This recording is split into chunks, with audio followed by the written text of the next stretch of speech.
اعوذ باللہ من الشیطان الرجیم بسم اللہ الرحمن الرحیم۔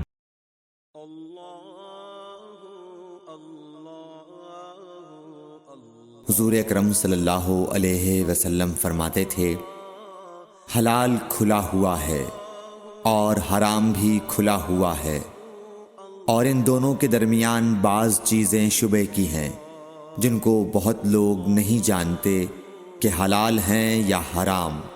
پھر جو کوئی شبہ کی چیزوں سے بھی بچ گیا اس نے اپنے دین اور عزت کو بچا لیا، اور جو کوئی ان شبہ کی چیزوں میں پڑ گیا اس کی مثال اس چرواہے کی ہے جو شاہی محفوظ چراگاہ کے آس پاس اپنے جانوروں کو چرائے۔ وہ قریب ہے کہ کبھی اس چراگاہ کے اندر گھس جائے اور شاہی مجرم قرار پائے۔ سن لو، ہر بادشاہ کی ایک چراگاہ ہوتی ہے، اللہ کی چراگاہ اس کی زمین پر حرام چیزیں ہیں، پس ان سے بچو۔ اور سن لو، بدن میں ایک گوشت کا ٹکڑا ہے، جب وہ درست ہوگا سارا بدن درست ہوگا، اور جہاں بگڑا سارا بدن بگڑ گیا۔ سن لو، وہ ٹکڑا آدمی کا دل ہے۔